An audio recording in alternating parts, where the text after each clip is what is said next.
nyawa pangaingku unatuna kamasiku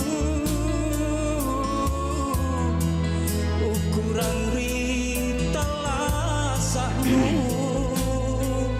tenamo antu Oke, 92,5 FM Pro 4 RRI Makassar. Assalamualaikum warahmatullahi wabarakatuh. Dan selamat siang sahabat budaya dimanapun Anda berada. Senang sekali untuk siang hari ini kembali lagi menyapa untuk sahabat budaya tadi edisi hari ini, hari Selasa tanggal 14 Januari 2025. Semoga kabar Anda dalam keadaan sehat walafiat sahabat budaya, dalam menjalankan aktivitasnya tetap semangat sahabat budaya. Nah, seperti biasa kalau di jam 11 itu ya, untuk hari Selasa kita akan bersama dalam program acara yaitu obrolan seni dan budaya. Namun kali ini topik kita adalah yaitu melestarikan budaya lokal untuk pariwisata berkelanjutan. Dan alhamdulillah di studio juga sudah bersama narasumber kita yang sudah ada sejak sejam yang lalu. Ada Bapak Dr. Islahuddin MSI CHE. Beliau adalah dosen Politeknik Pariwisata Makassar. Langsung aja kita menyapa beliau. Iya, Assalamualaikum Pak Dokter. Waalaikumsalam warahmatullahi wabarakatuh. Jangan panggil saya dokter. Aduh, jadi Bapak siapa? Bapak Islah aja? Islah boleh. Oke Pak Islah. Teta boleh. Teta boleh, ya udah saya panggil Teta aja ya Pak ya. Oke Teta, kabar baik pastinya ya Teta ya. Alhamdulillahirrahmanirrahim. Alhamdulillah. Ini biar lebih akrab panggil Teta aja ya Pak ya. Betul. Oke Teta, ini kita akan membahas terkait dengan melestarikan budaya lokal untuk pariwisata berkelanjutan. Yeah. Nah, kira-kira nih bisa dijelaskan bagaimana pentingnya nih melestarikan budaya lokal dalam konteks pariwisata saat ini serta kaitannya dengan tujuan pembangunan berkelanjutan SDGs. Silakan Teta. Kenapa seperti ujian ini saya dengar? Ijam Miki bukan di ujian ini. Ini pokoknya ini obrolan santai Ji Teta. Yeah. Yang pertama mungkin yang harus kita mohon maaf saya mengulang ya. Iya. Bahwasanya pariwisata berkelanjutan itu memang adalah pariwisata yang sekarang digalakkan oleh seluruh dunia. Jadi pengelolaan pariwisata berkelanjutan itu adalah bagaimana menyeimbangkan antara apa yang kita gunakan sekarang, sumber daya pariwisata yang digunakan, dengan tetap tidak melupakan bahwasanya apapun saat ini yang kita gunakan di pariwisata itu merupakan warisan anak cucu kita yang dipinjamkan sementara kepada kita. Jadi pada dasarnya itu bukan milik kita tapi milik anak cucu kita. Sehingga kelestariannya, keberlangsungannya harus tetap dijaga. Nah, singkatnya kalau sustainable tourism atau pariwisata berkelanjutan itu adanya keseimbangan antara faktor ekonomi, karena pariwisata itu pasti ada ekonominya, kemudian sosial kemasyarakatan, dengan tidak melupakan bahwasanya isu keberlanjutan itu menjadi hal yang pokok. Kemudian tadi ada pertanyaannya, bagaimana kaitannya dengan budaya lokal? Iya. Pariwisata itu, sumber dayanya pariwisata itu pada dasarnya ada tiga. Ada alam, ada budaya, dan ada buatan manusia. Orang-orang ke Indonesia, orang-orang ke Makassar bukan hanya ingin melihat pemandangan, bukan hanya mau melihat losari, bukan hanya mau melihat bantimurung dan seterusnya, tetapi juga ingin mengetahui bagaimana sih budayanya orang Sulawesi Selatan pada umumnya. Kenapa? Karena salah satu tujuannya pariwisata itu adalah memperkenalkan kebudayaan. Nah, apa yang akan kita perkenalkan kepada orang-orang yang datang ke Sulawesi Selatan jika budaya kita sudah tergerus oleh perkembangan zaman yang sangat luar biasa. Budaya itu kita hanya bisa membacanya di ChatGPT, tapi tidak bisa merasakannya secara langsung kalau kita tidak mengamalkannya ataupun memberikan sebuah penerimaan kepada orang-orang yang datang ke Sulawesi Selatan. Nah, kenapa penting seperti ini? Karena apa tadi itu bahasa Inggris kita saya dengar itu SD. SDGs. Oh, saya kira SD sekolah dasar di Gantarang sana di Bulukumba, bukan ya? Bukan. SDGs itu apa sustainable. Karena ini bahasa Indonesia, jadi kita bahasa Indonesia kan juga. Betul. Ya. Seandainya ada bahasa Makassarnya, saya pakai bahasa Kita pakai Makassar juga. Iya. Ya, jadi kira-kira ketahanan pembangunan yang tujuan pembangunan yang istilahnya berketahanan. Nah, ada beberapa poin di dalam SDGs itu yang salah satunya itu adalah yang ke-8 ya, menciptakan lapangan kerja. Ya. Kebudayaan dan lapangan kerja itu suatu hal yang sangat menarik. Iya. Kemudian ada juga yang poin 12 itu mendorong konsumsi dan produksi pariwisata yang bertanggung jawab. Iya. Produk pariwisata itu salah satunya adalah budaya. Iya. Mari kelola budaya itu dengan bertanggung jawab. Nah, kemudian yang tidak kalah pentingnya dalam SDGs itu adalah bagaimana masyarakat kita itu diajak untuk tetap melestarikan budayanya sambil tetap juga melestarikan alamnya.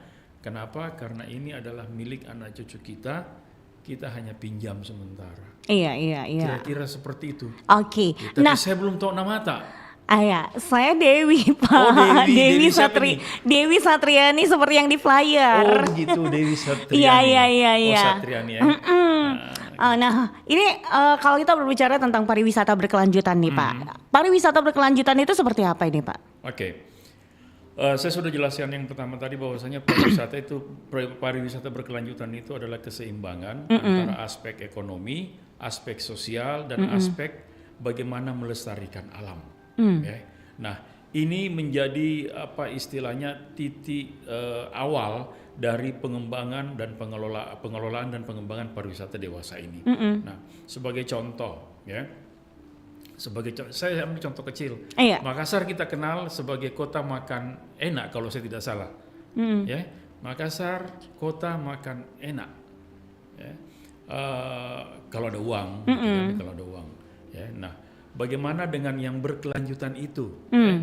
Nah, pengelola rumah makan di Makassar, ya, bukan hanya ingin meraup keuntungan dari omset yang laku setiap harinya, tapi tolong juga dijaga itu limbah tak kita buang kemana, Kalau kita perlakukan bagaimana? Iya. Banyak hotel, banyak rumah makan di Makassar, bagaimana limbahnya?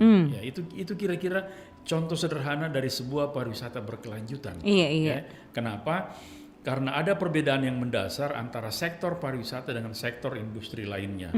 Kalau sektor industri lainnya itu adalah eksploitasi, sementara kalau pariwisata itu adalah eksplorasi. Iya. Kalau yang lain katakanlah tambang, menggali dan seterusnya, ya, kemudian menimbun dan tidak bahkan ditinggalkan. Kalau pariwisata justru sebaliknya, bagaimana dia menanam, bagaimana dia memperbaiki, memperindah lah ya. Ya, kira-kira seperti itu.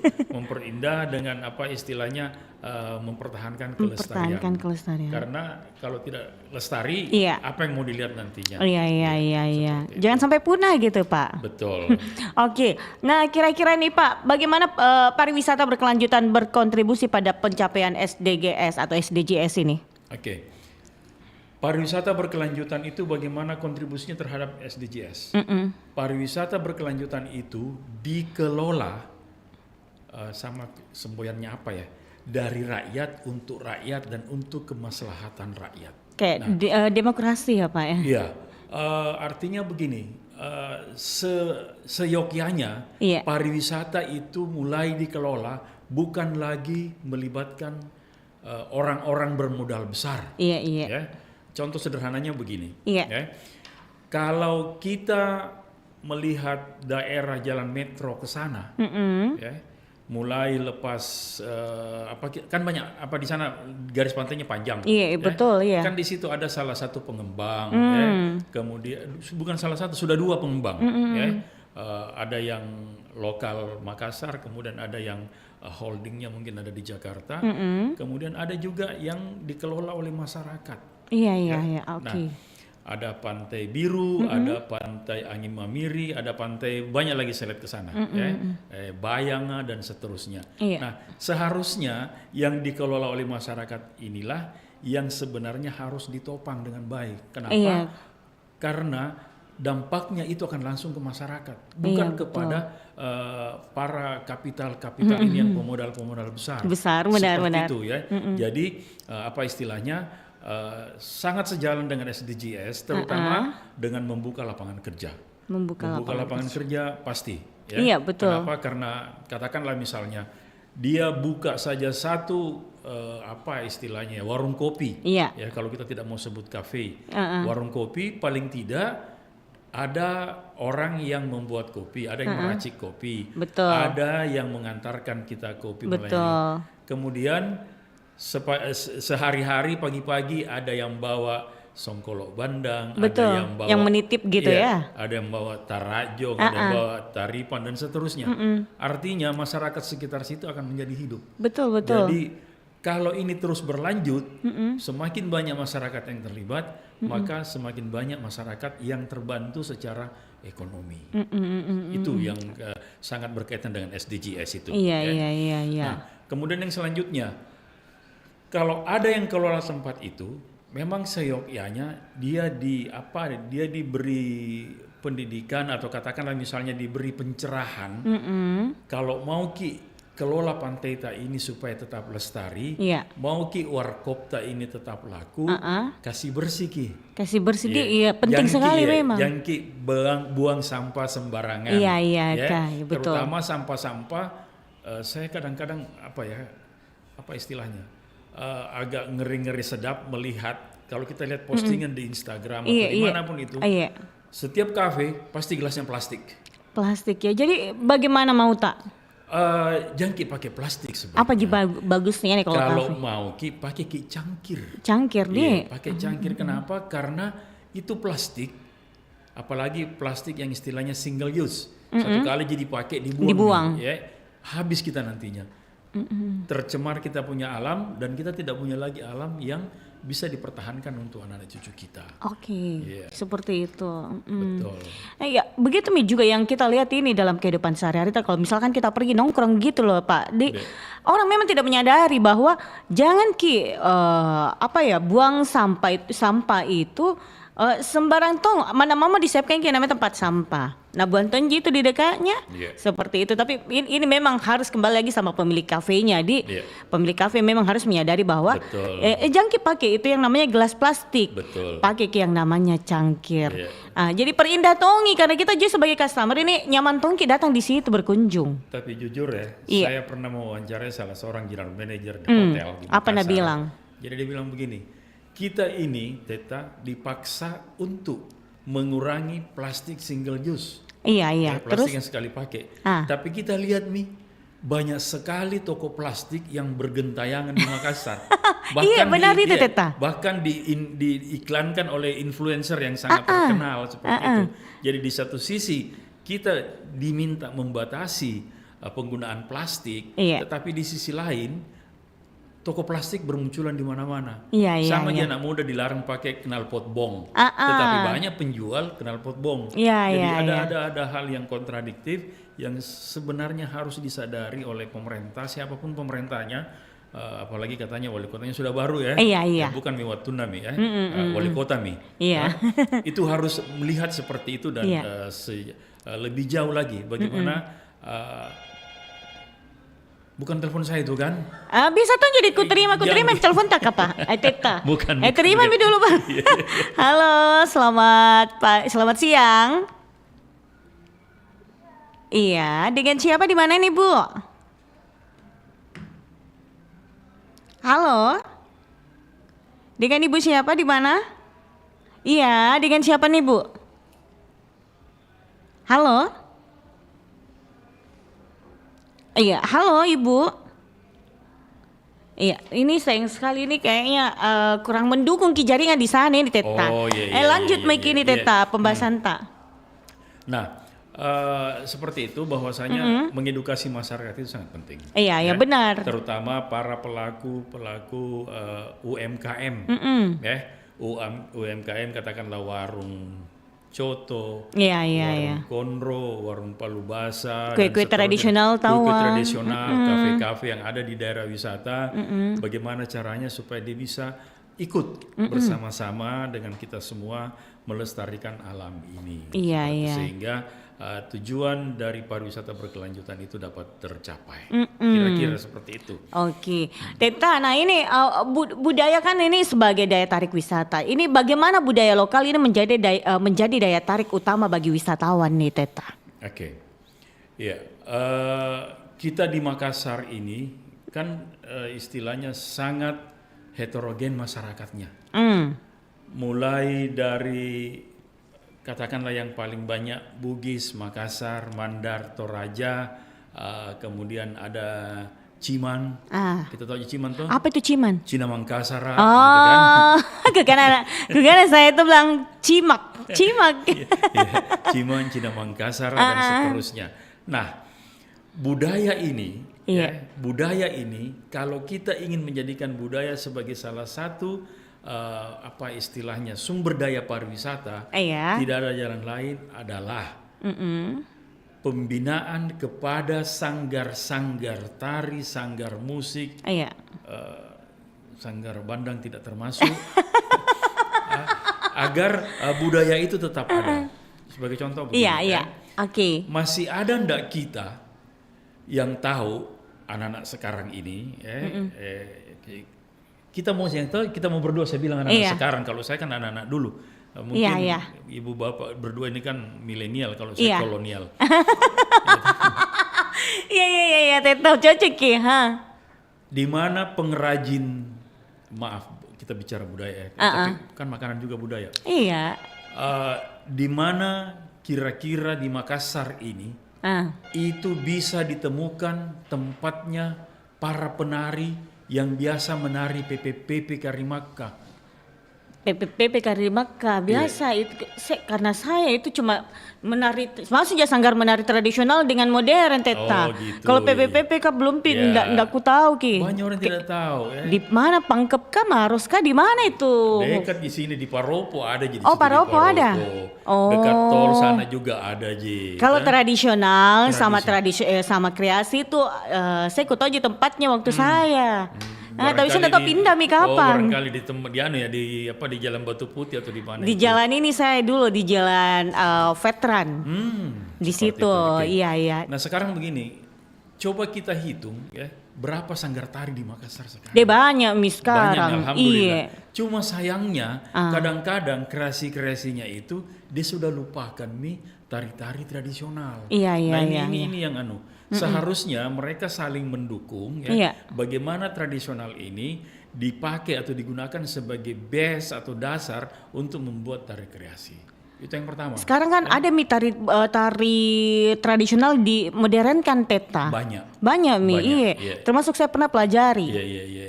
Ya, saya juga dulu penari ya sebenarnya. Iya. Di zaman kolonial loh Teta ya. Tari membuat pagar saya tahu.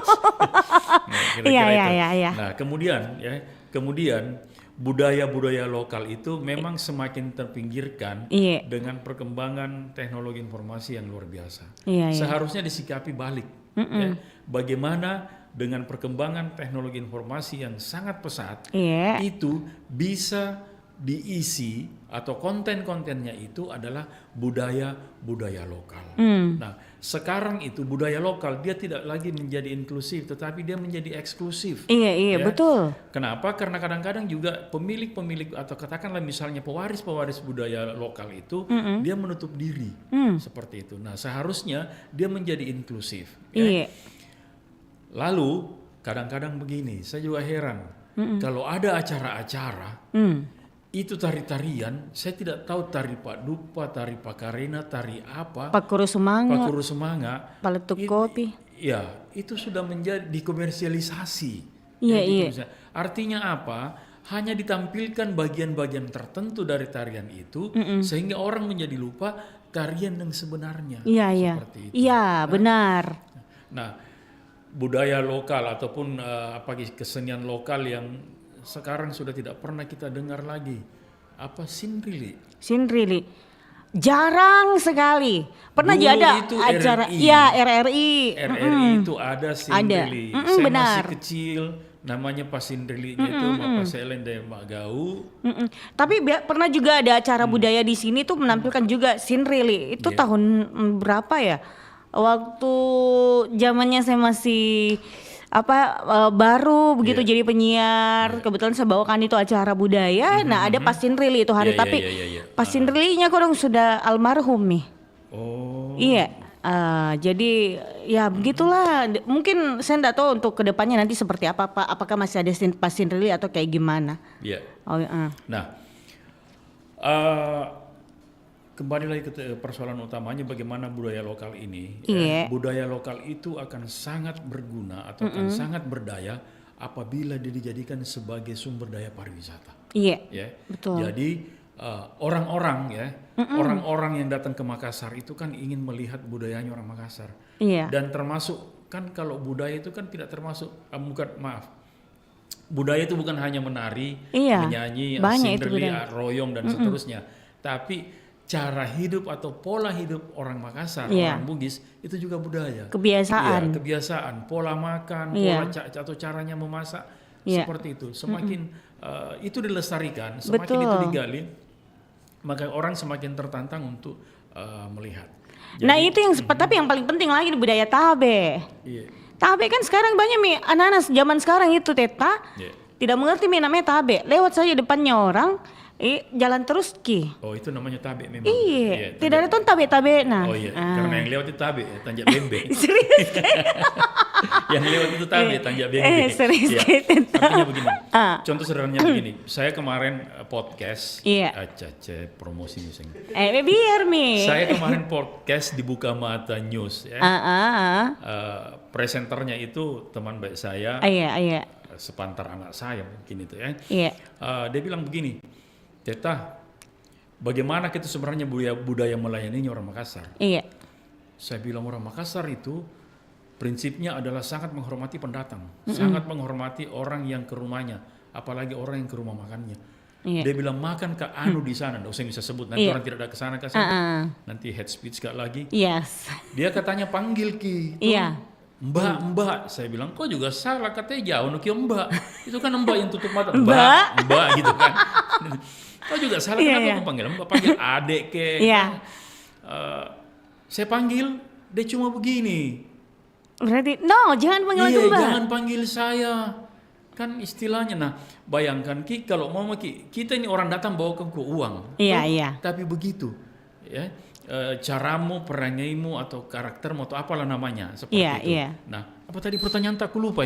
Pertanyaanku yang hati meja.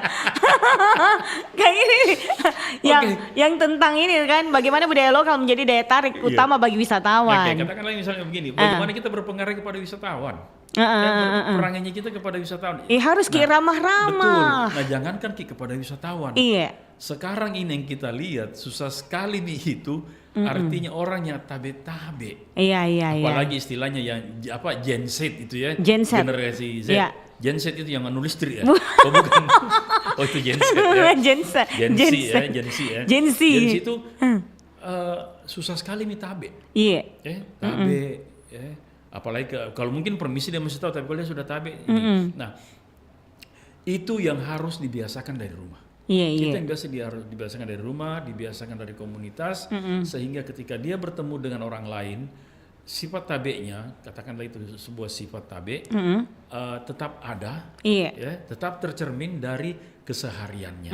Nah, anak-anak ini ya, generasi muda ini, Iya. itu memang harus dikenalkan sama budaya kita. Tapi begitu nih, masih ada gitu pelajaran bahasa daerah di sekolah. Bahasa daerah. Katakanlah yang lontara itu loh. Masih ada. Masih Di ada, SD. ya? Iya, Iya, SD. ya. Kenapa? Karena itu salah satu cara untuk menanamkan kepada anak-anak kita, inilah budaya kita. Iya, iya. Jangan salah bahwasanya lontara itu hal yang luar biasa gitu kan. Dari belah ketupat bisa menjadi huruf. Saya kalau tidak salah ingat Dempa Mate yang ciptakan itu. Nah, melalui cara-cara seperti itu, anak-anak itu bisa diajarkan bagaimana menghargai orang lain. Oh, begitu nih. Sekarang ini susah sekali nih kita bilang anuta. Sekarang itu, anumu ini. Anumu ini. Ya. Jangankan- Kenapa? Karena itu dari rumah. Iya, Itu iya. dari rumah. Ya. Itu dari rumah. Iya, Jadi iya. kalau ingin kita bilang ingin melestarikan budaya, mulai dari rumah. Iya, Ya, iya. bagaimana kita di rumah berinteraksi dengan keluarga inti dengan tetap memegang teguh budaya akar budaya kita seperti itu. Betul. Jadi dimulai dari rumah tak, baru ini bisa dibawa keluar Iya, gitu ya. betul. Cerminan dari rumah gitu loh. Betul, ya. Oke. Teta, adakah contoh sukses pariwisata berbasis budaya? Saya mohon maaf, saya harus keluar. Saya tidak di Makassar. Yang pernah saya lihat dan Iya. saya saya teliti, ya, Bali itu orang selalu bertanya begini. Saya mohon maaf para pendengar, saya mengambil contoh Bali. Iya. Kenapa itu Bali? Pariwisatanya bisa maju seperti itu dengan tetap mempertahankan budayanya yang luhur itu. Ternyata setelah saya mewawancarai beberapa orang asli Bali, kemudian pemerintah, dinas pariwisata dan seterusnya, karena budaya orang Bali itu melekat pada agamanya. Oh iya, kuat kita Ya, Dek. kuat itu. Ya. Nah, kalau kita mau bilang contoh sukses, Iya. ya, salah satu contoh sukses yang ada di Bali itu Desa Panglipuran. Panglipuran. Iya, kita pasti tahu, pura-pura jadi tidak tahu itu. Jelas kami dulu paling kalau begitu. Desa Panglipuran itu terletak di luar Bali, saya lupa berapa kilo dari Denpasar. Di sana itu masyarakat adat, Iya. desa adat, ya, yang pernah terpilih menjadi desa terbersih sedunia. Saya lupa tahun berapa. Ya. Nah, di dalam itu, Iya. bahwasanya semua harus hidup. Semua harus hidup, tidak Harus bisa diperlakukan sewenang-wenang. Oh begitu. Contohnya begini. Contoh kayak ya. gimana ini Teta? Kita kalau lihat di rumput di depannya ini Iya. RRI. Kenapa kalau kulihat kiri rumput di depannya RRI, aku suka Ki. Iya. Karena hijau-hijau. Betul, tapi ada yang cabut Ki. Kalau ada yang cabut, kalau ada yang hijau, Iya. aku cabut Ki. Tidak indah Seharusnya, jadinya. iya, seharusnya kalau kita lihat rumput, Jangan dicukur. kejangki, jangan Iya. Ki. Jangan Ki, Cabut. cukur Ki. Iya, jangan Ki, cukur Ki. Potong jangan cukur. Cukur, rambut Ya, cukur. lah, ya. Pangkas. Pangkas ya, betul. Pangkas sih. Karena biasanya dipangkas itu honor gitu.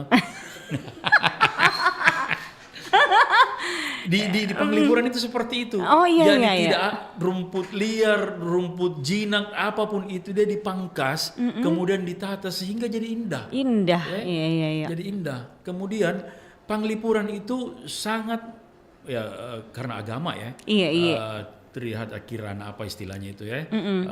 Tuhan kemudian alam semesta dan manusia itu semua diperlakukan dengan baik. Iya. Nah, dia itu hidup ya. Masyarakatnya hidup itu awalnya dari bambu-bambu yang tumbuh di sekitar desa itu kemudian dipelihara lalu dijadikan kerajinan tangan. Iya. Wih, Ya. tahu. Jadi dia istilahnya mengeksplorasi alamnya kemudian dijadikan sebagai biaya hidup. Nah, kalau sekarang sudah banyak, sudah berkembang desanya ya. Dia sudah bikin apa istilahnya obat tradisional, obat herbal banyak dicampur itu dari apa istilahnya apotek hidup yang ada di sekitar desa itu. Itu Jadi kalau tuh kita digunakan memang betul. dimanfaatkan betul. Nah, budayanya itu adalah bagaimana memelihara manusia yang hidup di dalam alamnya Iya. adalah dengan cara memelihara alamnya. Jadi budayanya memang seperti itu. Nah, itulah salah satu apa istilahnya budaya lokal yang berhasil di Indonesia. Iya, tapi saya yakin di Makassar juga begitu tuh, tahu apa? Sekarang begini. Iya. Sebenarnya saya menantang kepada kita semua, Iya. orang-orang ataupun budayawan atau katakanlah pemerintah. Iya. Bagaimana caranya? Sekarang gitu begini. Ada tidak bilang lorong wisata? Ada. Termasuk di rumah gitu lorong Iya. wisata, rumahnya Apa orang tuaku. Apa itu beda lorong wisata? Lorong wisata tempatnya orang berwisata kapan? Bukan Di? Ya, Oh, bukan. Lorong yang dicet-cet. Ya, warna-warni. Warna-warni. Ada di situ gambarnya apakah Iya. di situ, he?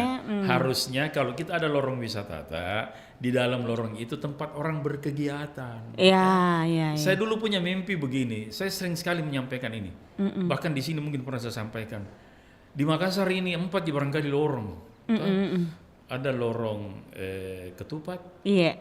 ada lorong kopi, ada lorong emas, dan ada lorong cucuruk Bayau. bayau. Cucuruk bayau ya, Iya. bukan cucuruk balau. Bayau. Iya, bayau, iya. Yang warna kuning kayak itu yang enak, manis. Iya, betul.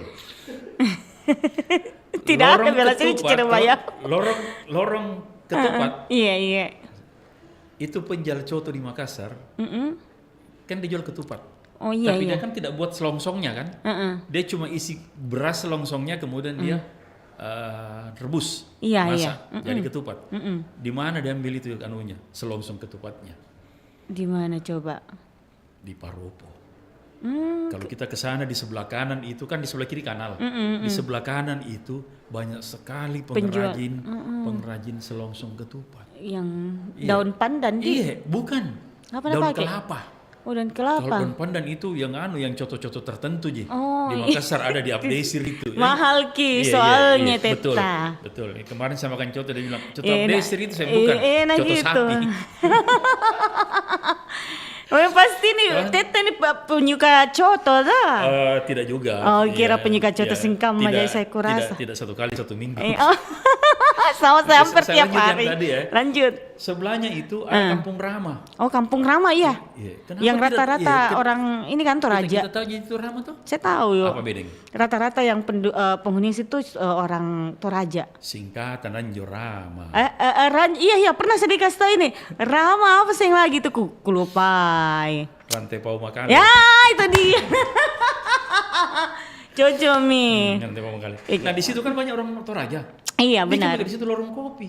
Iya iya iya. Tuh. Iya Jadi betul. orang datang, ya.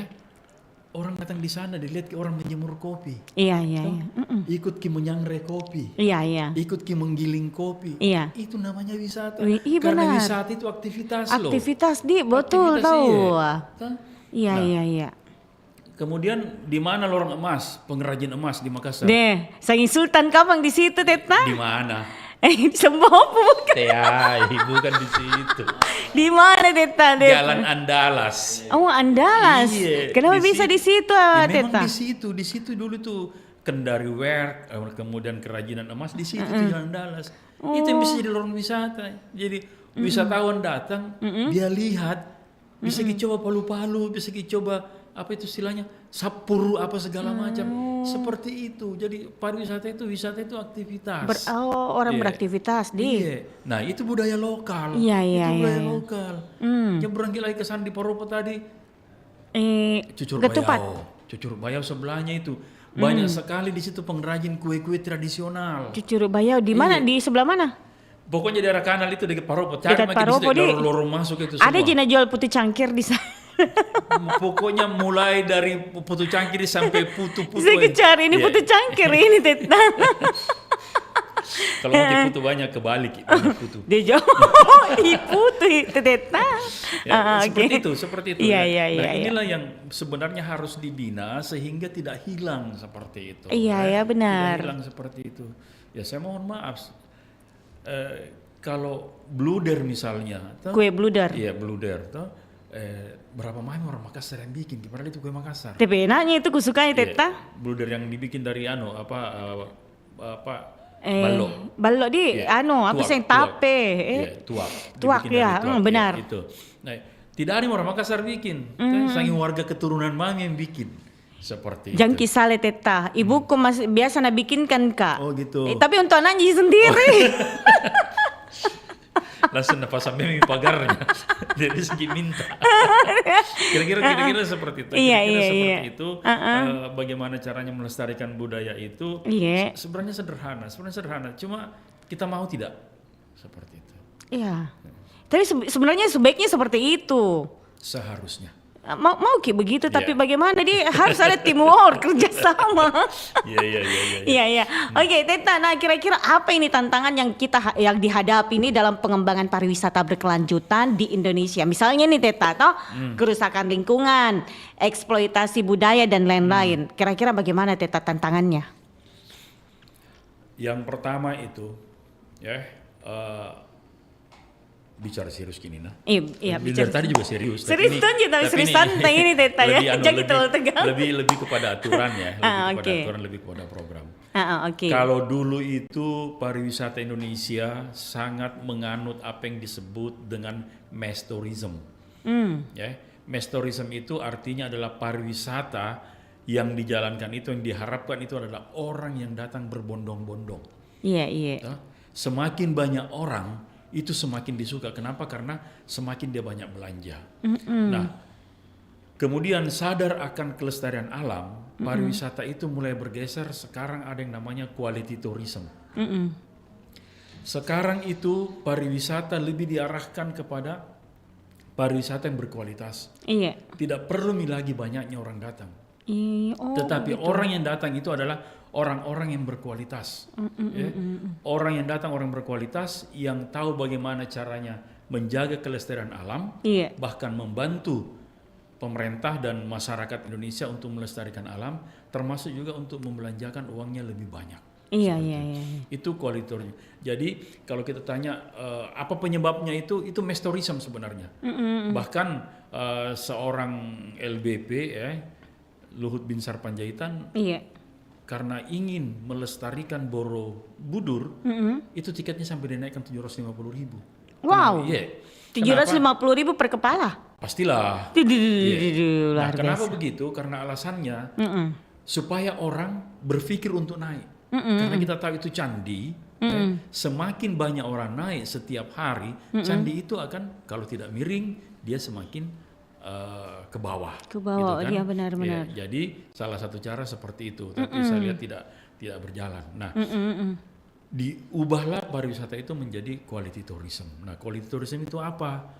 Kita lebih mengutamakan orang-orang yang melakukan perjalanan ke objek wisata itu yang sifatnya individual. Ya. Iya. Bermunculanlah itu desa-desa wisata. Ya, bukan wisata desa ya, tapi desa wisata. Desa wisata beda Iya. wisata desa wisata sama wisata desa itu apa? Kalau desa wisata itu adalah sebuah desa ya, Dijadikan tempat wisata. dijadikan sebagai tempat wisata. Wisata desa? Wisata desa adalah berwisata ke desa-desa. Oh. Kebalikannya ya, Oke, kebalikannya ya. siap. Nah, desa wisata itu bahkan kita terus terang saya bilang Makassar ini apa ya? Ada satu tempat yang sebenarnya bisa dijadikan sebagai ikonnya Makassar sebagai desa wisata. Ada dekat Gimana tempat, itu? dekat jalan tol sana yang tempatnya apa itu? Bakau-bako itu. Apa itu dia? Lantebung namanya. Oh, Lantebung. Lantebung itu bisa. Ya, bagaimana? Karena ada pelestarian di situ, ada orang bisa belajar dan seterusnya. Nah, tantangan-tantangan inilah yang harus dijaga. Nah, bagaimana caranya menjaganya? Iya. Adalah unsur pelestariannya harus keluar. Ya. Kemudian menjadikan kegiatan pariwisata itu bukan hanya kegiatan untuk bersenang-senang. Iya, jadi Ya. Kegiatan pariwisata itu adalah kegiatan pariwisata yang edukatif. harus ada memang edukasinya di. Harus, ya harus. Oh, harus. iya, Nah, iya, kenapa betul. itu misalnya orang-orang di luar sana ketika ke tempat wisata dia cuma tidak melihat foto kemudian upload di Instagramnya ya, ada kak di sini dan seterusnya. Mempromosikan.